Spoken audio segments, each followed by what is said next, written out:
안녕하세요. 사연 왔어요. 톡톡입니다. 구독과 좋아요, 알림 설정 꼭 부탁드립니다. 그럼 오늘의 이야기 시작해 보겠습니다.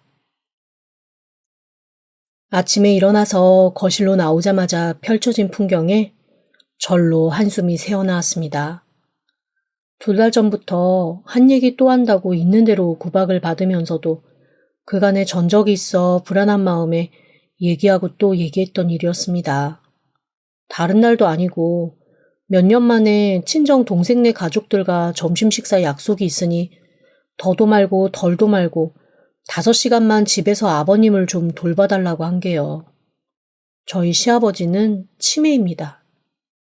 그것도 아래 하반신을 전혀 못 쓰시는 상태에서 치매가 오신 상황이라 병원에 모시기에는 돈도 돈이지만 하루 종일 소리를 지르는 아버님을 감당하기가 어렵습니다. 결국 시댁에서 같이 살면서 제가 아버님을 돌보게 되었죠. 결혼 전에 잠깐 간호사를 한 적이 있다는 이유로 시어머니는 처음에 저한테 이렇게 말했습니다. 얘, 내가 다 할 거야. 평생을 내 남편 돌봤는데 끝까지 해야지. 하지만 내가 전문적인 생각도 부족하고 아무래도 이래저래 혼자는 힘드니 내가 지금 너희 살고 있는 집 남은 할부금 대신 내줄 테니 그거 월세로 돌리고 우리 집으로 들어와서 살지 않으련? 처음에는 싫었습니다. 남은 아파트 할부금이래봐야 5천도 채 안 되었고 그거 저랑 남편이 3년이면 갚을 수 있는 돈이었거든요. 월세 들어오는 것도 100이 안 되니 굳이 제가 안락한 삶 저버리고 거기를 들어갈 이유가 없잖아요.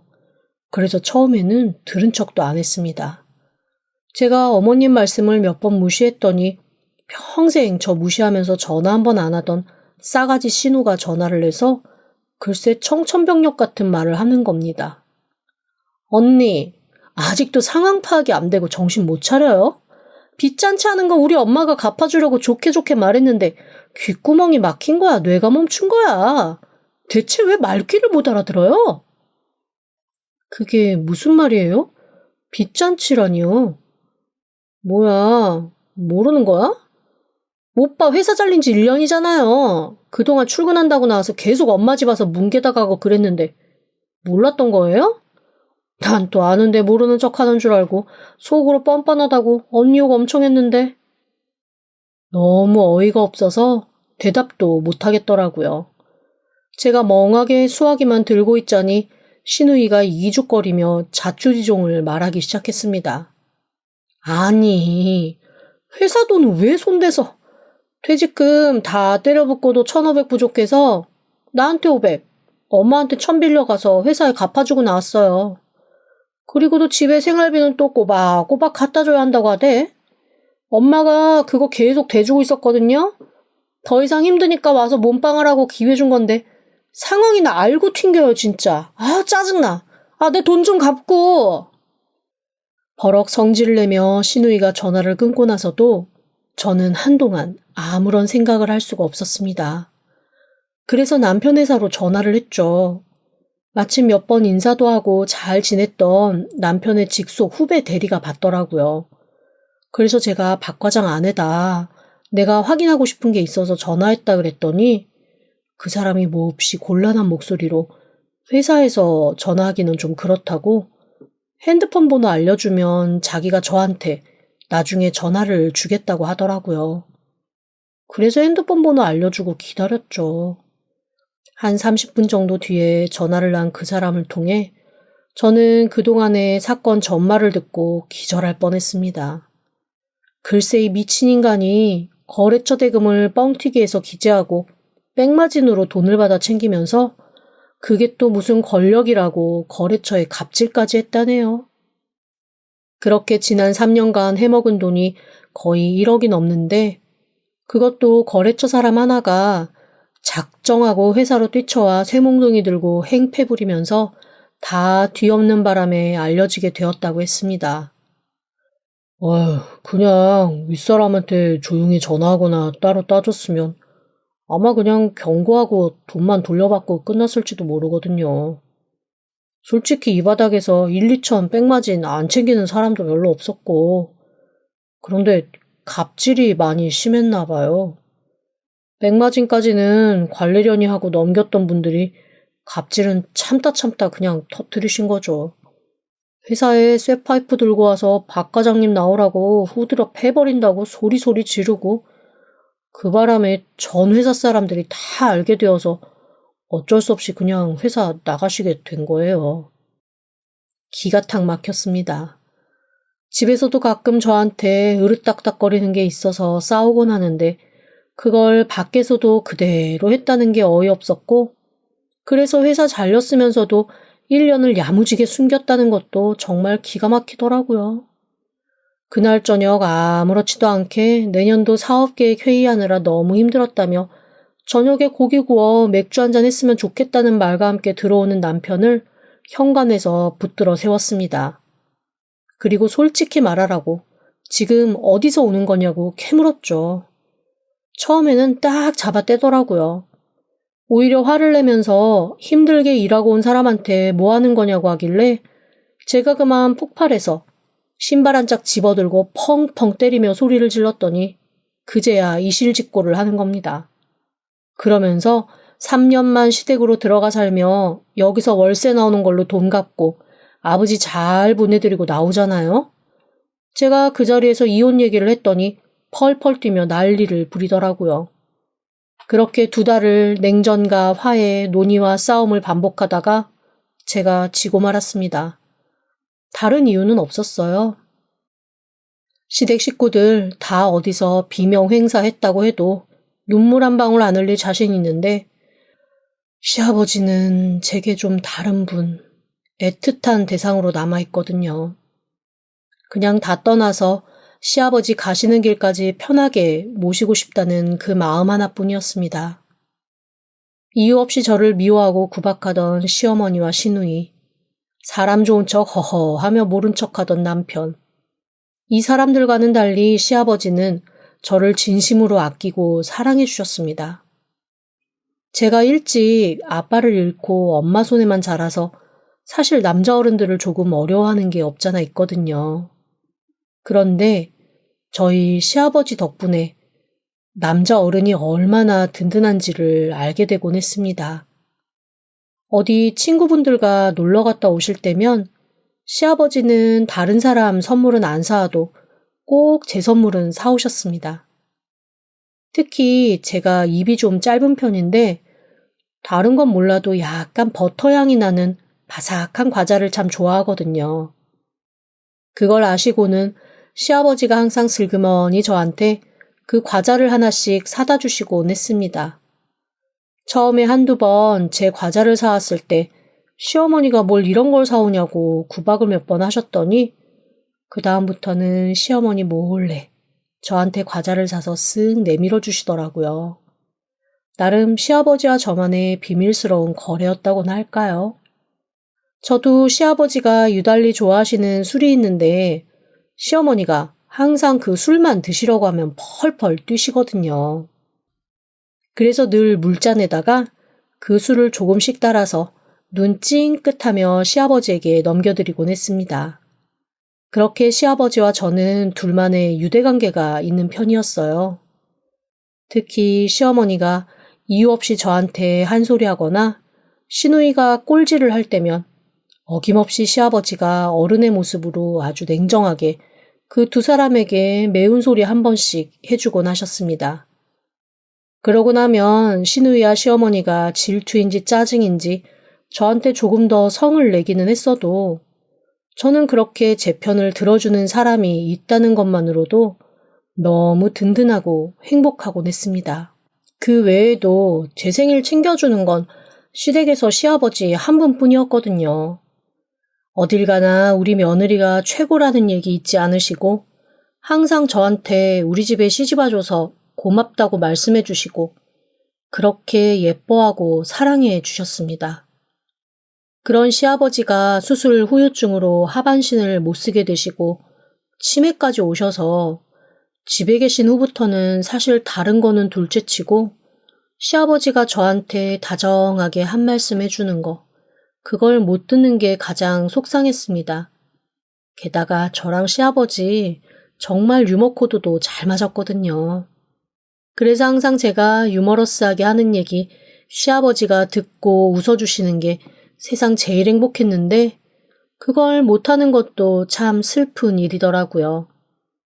그래서 남편은 너무 미웠지만 그런 시아버지 세상 떠나시기 전에 제가 조금 더 잘 모실 수 있는 기회를 주신 게 아닐까라는 마음으로 그냥 시댁에 들어가기로 한 겁니다.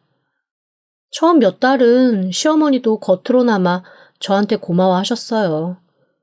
어쨌거나 제가 감으로 해서 시어머니가 여러모로 편해지신 건 맞으니까요. 그리고 남편도 저한테 정말 고맙다. 너 아니었으면 큰일 날 뻔했다. 이런 얘기를 해주기도 했고요. 사람이 말이라도 그렇게 해주면 힘든 거 한 번씩 잊고는 하잖아요. 그런데 참 사람이 간사하죠. 편한 게 지속되고 나니까 그게 그냥 당연한 것인 줄 아는 시기가 오기 시작하더라고요. 처음에는 당신이 그래도 처음부터 끝까지 다 할 테니 저는 그저 옆에서 보조만 해달라. 한 번씩 쉬고 싶을 때 쉬는 시간만 좀 도와달라 이렇게 말씀하셨던 시어머니는 어느새 시아버지를 저한테 오롯이 맡기고 혼자 놀러 다니기 시작하셨습니다. 제가 예전에 간호사로 일할 때 그런 할머니들이 있었어요. 물론 대다수의 어르신들은 가족이나 남편이 알아누워 있으면 그분들 옆에서 단신 생활 희생해가며 함께 투병하듯 간병을 하시는 분들이 훨씬 많습니다. 그런데 아주 간혹 와병 환자 두고 이제야 나는 내 자유를 찾았다는 듯 간병인에게 오롯이 맡겨두고 혼자 막 놀러 다니시는 그런 분들이 있거든요. 저희 시어머니가 영락 없는 그런 할머니였습니다. 평생 취미는 돈 들고 귀찮은데 못하러 갔냐고 하셨던 분이 아버님이 치매로 누워 계신 다음부터 하는 취미가 5개, 6개로 늘어났습니다. 어느 날은 파크 골프를 치고 어떤 날은 수영을 하고 어떤 날은 맛있는 음식점 투어를 하고 정말 만나는 언니 동생이 얼마나 많이 늘어나셨는지 저는 저희 시어머니가 그렇게 사교적인 분인 줄 처음 알았잖아요. 게다가 시누이도 처음 한두 달은 자기 아빠한테 와서 그렇게 옆에서 울고 얘기 걸고 세상 다시 없는 효녀인 척 하더니 그 다음부터는 싹 발길 끊고 오히려 아버님이 약간 용변을 지리거나 소리를 지르면 짜증을 내고 화를 내면서 싫은 티 확 내고 나가버리는 일이 잦아졌습니다. 결국 3개월도 채 되지 않아 시아버지는 오롯이 제 차지가 됐죠. 그나마 다행인 건 다른 사람한테는 막 욕도 하고 소리도 고래고래 지르고 폭력적으로 이것저것 던지는 시아버지가 저랑 있으면 그래도 비교적 얌전해지신다는 거였어요. 사실 저는 그것도 몹시 마음이 아팠습니다.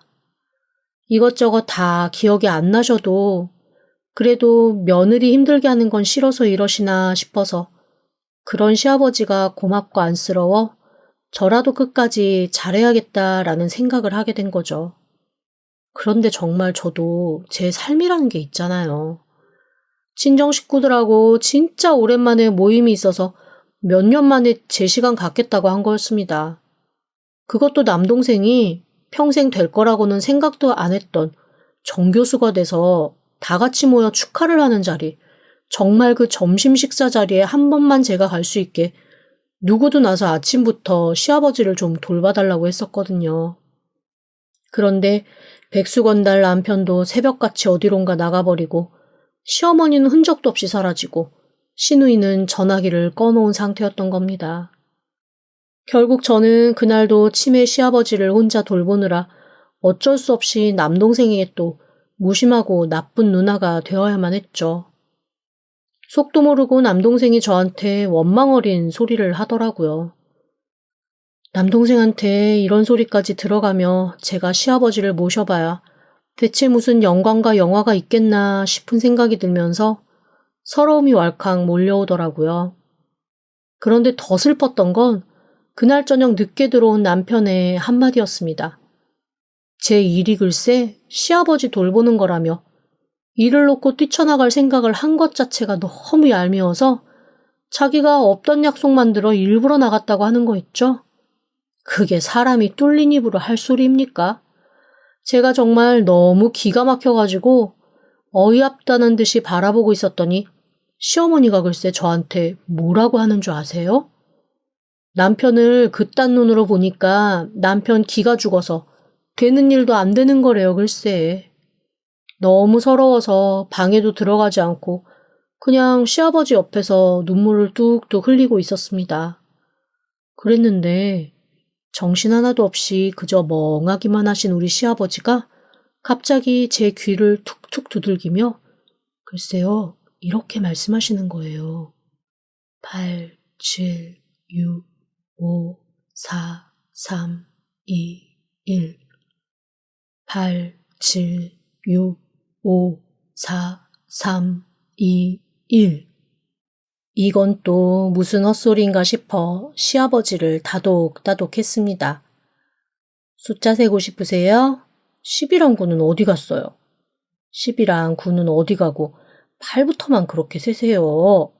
아버님, 숫자 세고 싶으면 천천히 처음부터 세셔야죠. 아니야. 8, 7, 6, 5, 4, 3, 2, 1. 이 맞아. 이건 대체 무슨 소린지 영문 모를 소리였지만 그래도 소리 지르지 않고 웃으면서 저한테 속삭이듯 그렇게 말씀해 주시는 시아버지가 간만에 너무 고맙고 반가워서 저도 모르게 아버님 머리를 살살 쓰다듬으며 마치 아기 대하듯 이렇게 말하고 말았습니다. 우리 아버님이 조금 더 건강하게 옆에 있어 주셨어야 제가 웃을 일이 많을 텐데. 아버님이 너무 일찍 편찮으셔서 제가 서러운 게 많아요. 그랬더니 저희 아버님 또 제 귀에 대고 이렇게 속삭이시더라고요. 남한강에 가면 예쁜 바위가 있어. 그 바위로 가면 8, 7, 6, 5, 4, 3, 1이 있어. 진짜야. 정말 모를 소리였습니다. 그런데 저한테 있는 대로 꼬라지 부리고 방에 들어가서 꼼짝도 안 하던 시어머니가 뭔가 시아버지가 중얼중얼하는 얘기를 듣고 밖으로 나와서 저한테 그러시는 거예요. 시아버지가 뭐라 그러셨냐고요. 그래서 저는 아무 생각 없이 남한강에 예쁜 바위가 있는데 그 바위에 87654321이라는 게 있대요 라고 말씀을 드렸죠. 그랬더니 시어머니가 글쎄 이렇게 말씀을 하시더라고요.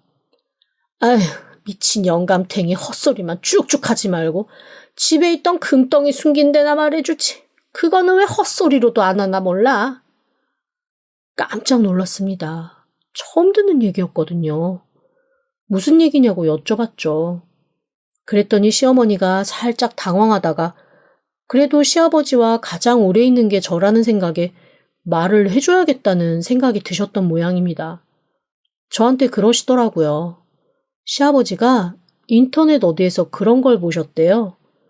아프면 버림받는다고 침대 밑에 1,000원짜리, 10,000원짜리 놓고 자기 잘 간병하는 자식들한테 그때마다 돈 주는 그런 얘기를 보셨다나요? 그걸 보고 당신도 그렇게 해야겠다고 재산들 다 처분해서 금으로 바꿔놓으셨다는 겁니다. 대체 그 금을 어디다 뒀는지 아무한테도 말 안 하고 이렇게 치매가 와버리셨다는 거죠. 저희 시아버지가 그래도 평생 장사 열심히 하셔서 아예 재산이 없는 분은 아니었거든요. 그래서 남편도 한두 번 자기가 이렇게 폭삭 망하기 전에 아버님이 좀 제정신이셨으면 그냥 아버지한테 도와달라고 했으면 가장 빨리 끝났을 걸 아버님이 너무 일찍 정신을 잃으셨다고 투덜거린 적이 있습니다. 그러면서 시어머니가 저한테 이렇게 말씀하시더라고요. 가끔 치매 노인들도 정신이 한 번씩 왔다 갔다 하다가도 돌아올 때가 있다잖니? 너희 시아버지 혹시 잠깐 정신 돌아와서 멀쩡한 것 같으면 그때 꼭 물어봐라. 그 금덩이들 다 어쨌냐고. 그것만 있어도 우리 식구 평생 사는데 아무 지장 없다. 순간 좀 어이가 없었습니다. 자기 남편이 저렇게 똥오줌 못 가리고 기저귀 차고 누워있으면 어서 정신 차려서 건강해지길 바라지. 정신 차리자마자 옆에 간병하는 며느리한테 숨겨놓은 재산 어디 있는지 물어보라고 얘기하진 않잖아요. 이게 시어머니의 진정한 민낯이구나 싶으면서 그런 시어머니와 평생 살며 아버님 은근히 참 마음고생 많이 하셨겠다라는 생각이 들더라고요. 그래서 그냥 알겠다고 아버님 정신 차리시면 꼭 여쭤보겠다고 말로만 대충 대답을 했죠. 그랬는데 저희 시어머니가 그렇게 얘기하는 걸 듣고 저희 시아버지가 뭐라고 하셨는 줄 아세요? 꼭 정신 차리신 것처럼 아주 진지하게 그러시더라고요. 마귀 할멈 같은 할망구. 저러니까 귀신도 안 잡아가, 지독해서. 아이고, 저희 시어머니 그 얘기 듣고 얼굴이 얼마나 울그락 푸르락 하시던지 저 그 자리에서 진짜 웃음이 빵 터지는 걸 간신히 참았습니다. 저희 시아버지가 그런 식으로 저랑 유머 코드가 좀 잘 맞는 분이셨거든요. 그렇게 한 번씩 저한테 헛소리 비슷하게 하시는 것도 저는 다 시아버지 모습 같아서 좋고 감사했습니다. 하지만 치매는 점점 더 안 좋아지는 병이고 저희 시아버지는 그게 좀 더 급격히 오는 듯 했습니다. 자꾸만 헛소리 하시는 횟수도 늘더라고요. 남한강 바위에 87654321이라는 숫자는 계속 말씀을 하시고 게다가 언젠가부터는 고사리밭에 예쁜 언니 있다는 얘기도 몇 번 하시는 거예요. 당연히 식구들은 치매 걸린 아버님이 있는 대로 헛소리 하신다라고 그냥 무시를 했죠. 저도 몇 번은 그 예쁜 아가씨가 뭐 하는 아가씨예요? 라고 물어보기도 했지만 그때마다 아버님 대답은 정말 뜬금없는 것이었습니다. 그 예쁜 언니가 망치를 막 두들겨댔던 언니인데 요즘에는 망치는 안 두들기고 사람을 두들긴다고 하시는 겁니다. 이건 또 무슨 소린가 싶었죠. 그래도 시아버지가 소리 지르고 고함 지르는 것보다는 예쁜 언니 얘기하고 남한강 바위 얘기하는 게 듣기 좋잖아요. 그래서 저는 옆에서 계속 호응하면서 아버님과 얘기를 나눴습니다. 물론 다른 식구들은 귓등으로도 듣지 않았고요. 그런데 아버님을 그렇게 돌보던 어느 날이었습니다. 저희 아버님이 갑자기 온화한 정말 저를 처음 만났을 때 같은 그런 표정을 딱 하시더니 저를 가만히 보고 이렇게 말씀하시는 거예요. 아가, 힘들지?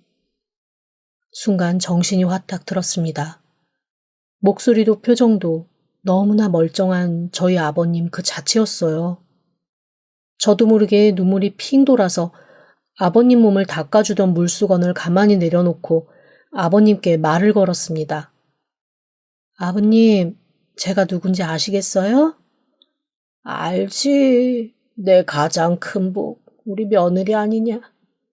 우리 며느리가 조석으로 나를 이렇게 닦아주고 만져주고 예뻐해줘서 하늘나라에서 더 오래 안 있어도 된다고 얼른 오래. 무슨 말씀이세요, 아버님? 아버님 건강해지실 수 있어요. 아직 제 옆에도 계셔야죠. 어딜 가시려고 그래요? 아니야. 내가 언제 가냐고 자꾸 물어봐서 그런지 귀찮게 그만 물어보고 얼른 오래. 그래서 내가 우리 며느리가 나 열심히 씻겨주고 있으니까 좀 더 깨끗해지면 간다고 계속 그랬거든? 근데 이제는 더 이상 안 깨끗해져도 되니까 얼른 오래. 그 말을 듣고 저는 정말 눈물이 펑펑 쏟아져서 고개도 가누지 못할 정도였습니다. 이게 사람이 참 느낌이라는 게 이상하죠? 아버님이 진짜 훌훌 떠나실 것 같은 거예요. 그래서 아버님 얼굴을 쓰다듬으면서 계속 눈물을 흘렸죠.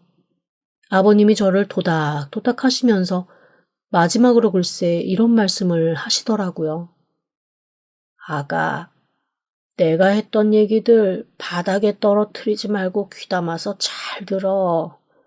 그게 다 너의 살 길이 될 거다. 그리고 내 아들놈 옆에서 괜한 고생하지 말고 그 손 놔버려. 나 가고 나면 그놈 갖다 버리고 네 살 길 찾고 너 행복하게 살 수 있는 방법 찾아. 난 그걸 원한다. 그 순간 아버님한테 제가 깜짝 놀라며 물었습니다. 아버님, 저 이혼하라고요? 그랬더니 아버님이 고개를 가만히 끄덕이시며 눈물이 글썽한 얼굴로 제보를 찬찬히 쓰다듬으시더라고요.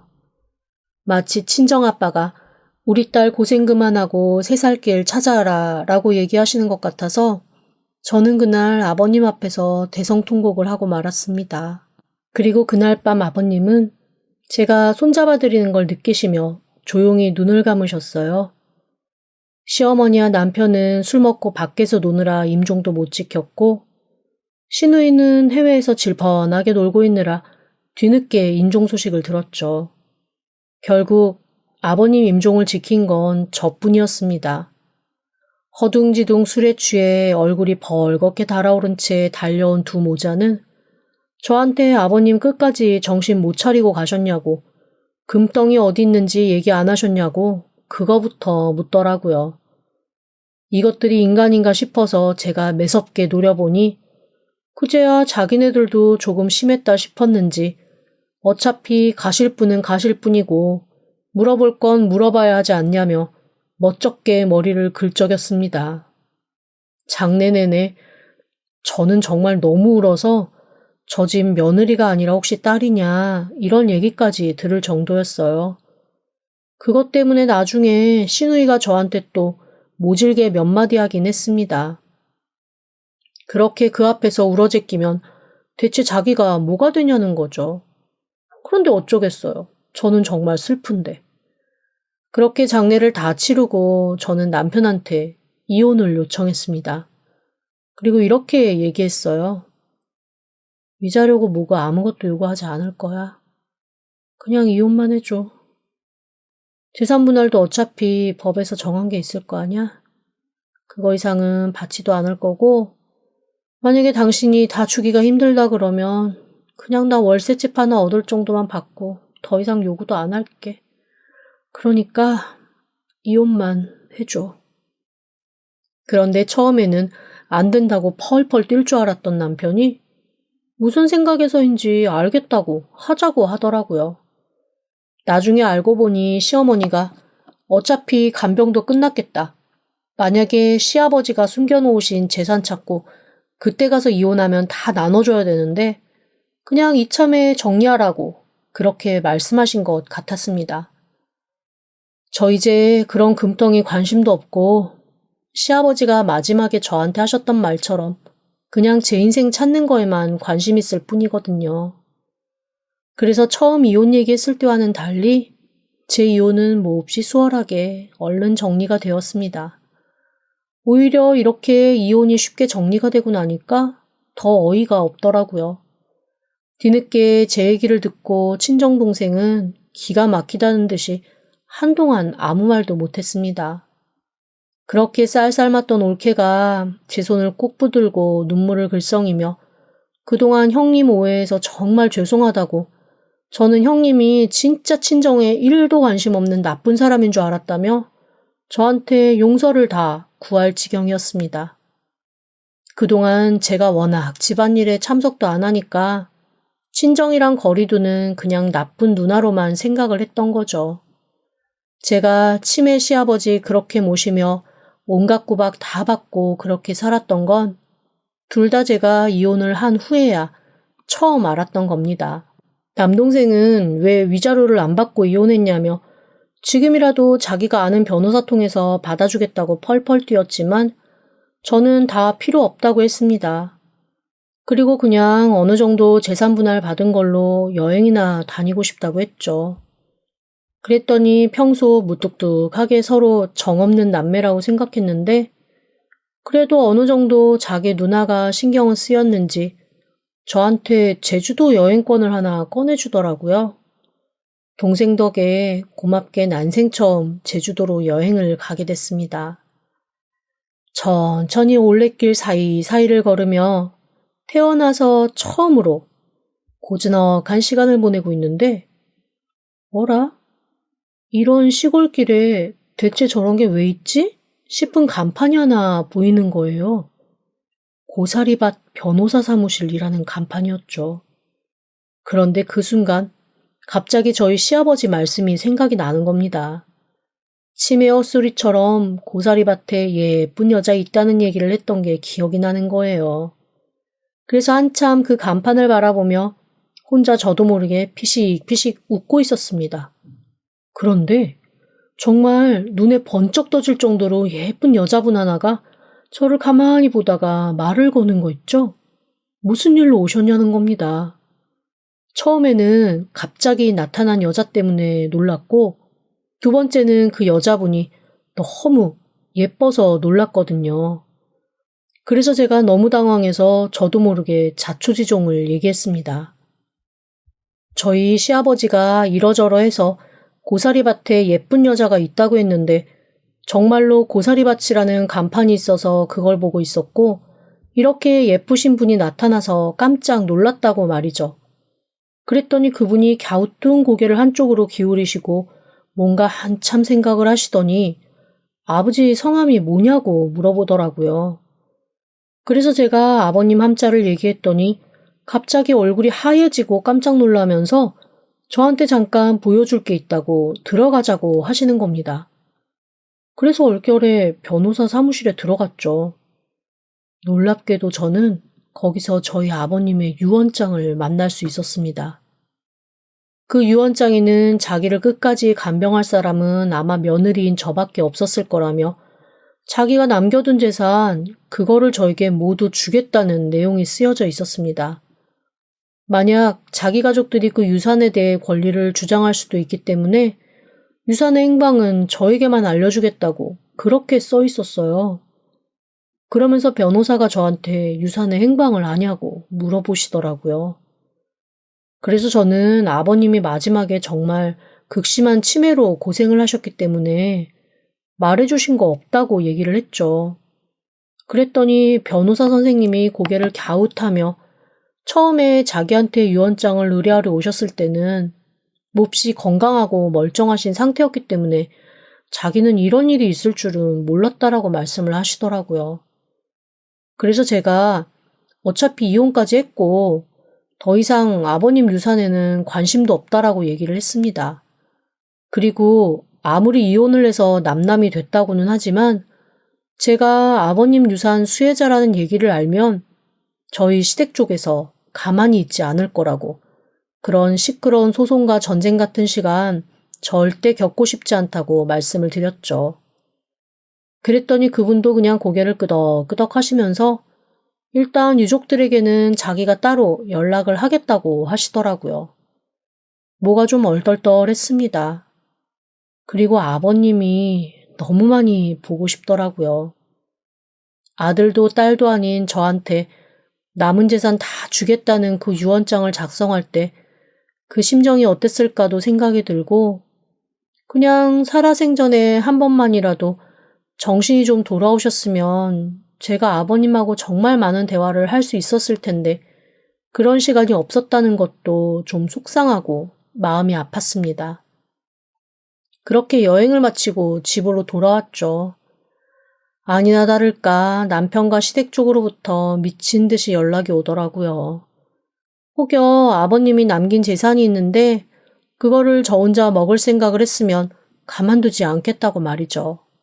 진짜 협박도 그렇게 천박한 협박이 있을 수 있나 싶게 아주 원색적이고 못된 말들이 가득했습니다.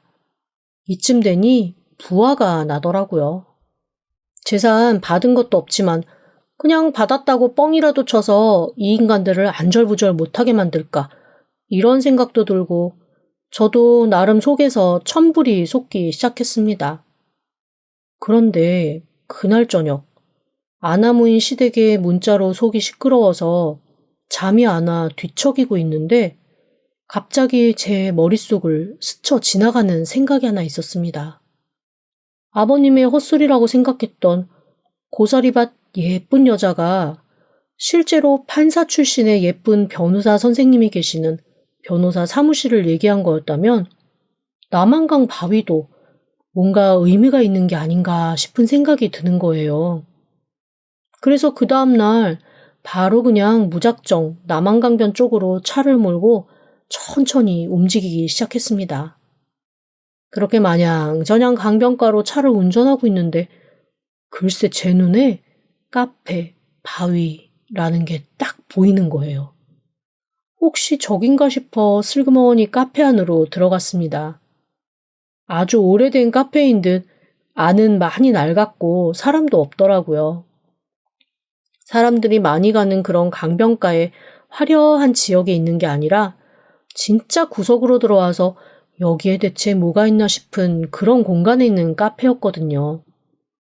그냥 거기 서서 두리번 거리고 있는데 저희 아버님 또래 나이 지긋하신 여자 어르신 하나가 나오면서 저한테 인사를 하셨습니다.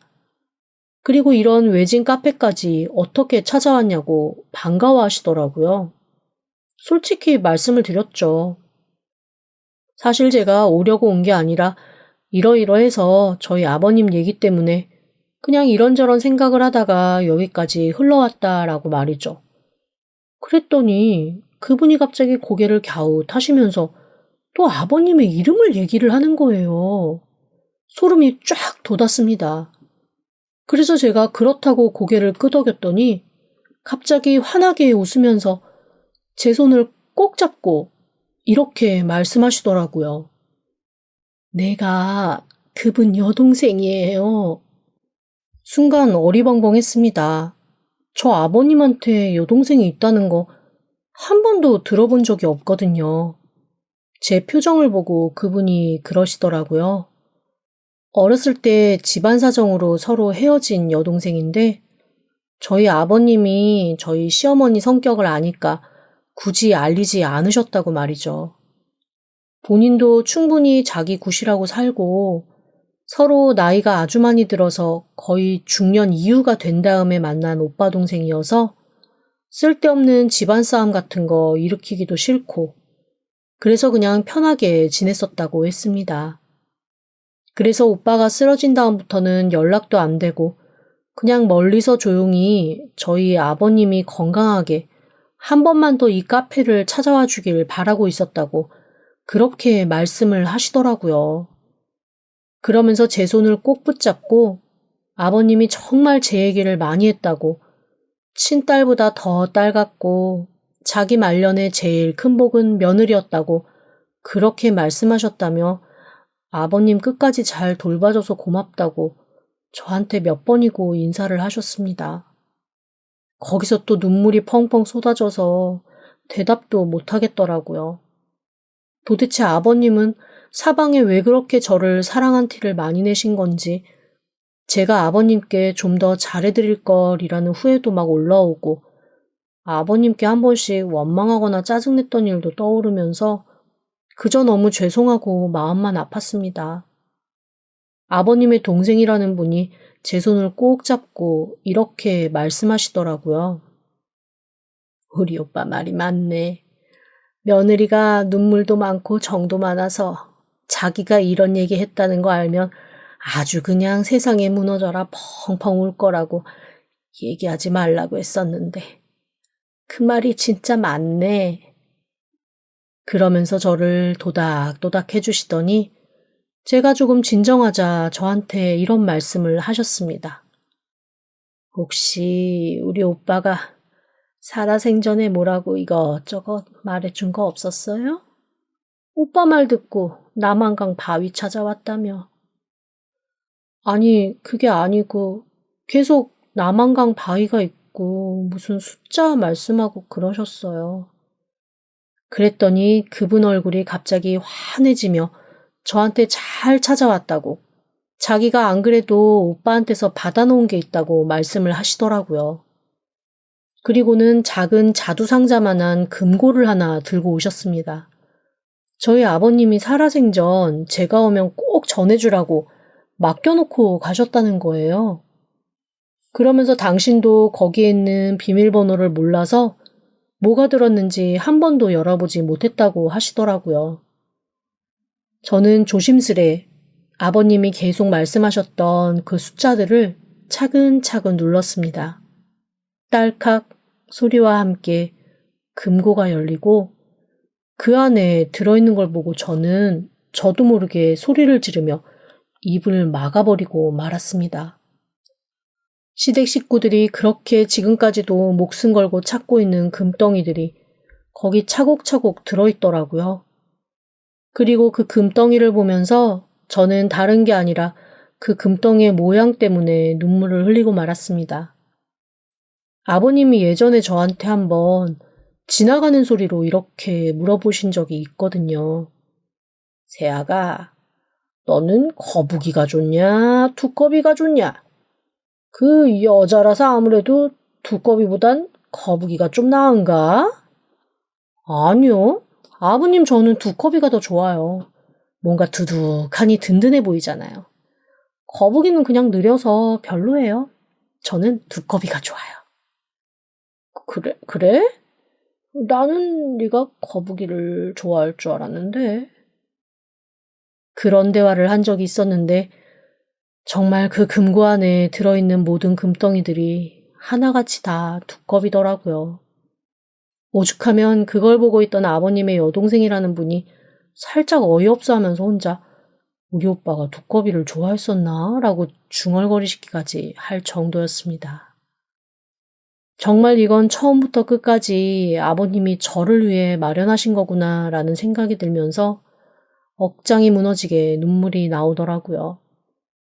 그분은 저한테 이거는 정말 오롯이 아버님이 저를 위해 남겨주신 거니 그 누구한테도 말하지 말고 그대로 갖고 가 제 인생 사는 데 쓰라고 하셨습니다.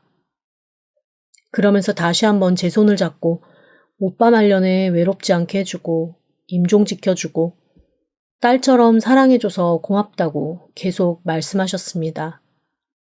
그리고 당신도 자식 없이 그냥 여기서 카페 하면서 살고 있으니 시간 되고 심심하면 언제든 놀러 오라고 하시더라고요. 그렇게 저는 아버님 사후에 정말 좋은 어른 하나를 아버님 덕에 또 알게 된 거죠. 아마 살면서 아무리 힘들어도 이 금덩이들을 함부로 갖다 팔지는 못할 것 같아요. 아직도 금고만 보면 그리고 그 안에 있는 각양각색의 두꺼비만 보면 눈물이 왈칵 솟으며 아버님 생각이 나거든요. 유난히 아버님이 보고 싶습니다. 지금까지 들어주셔서 감사합니다. 구독과 좋아요, 알림 설정은 사연왔어요 톡톡에게 큰 힘이 됩니다. 지금 바로 구독 부탁드립니다. 그럼 다음 사연으로 또 찾아오겠습니다. 감사합니다.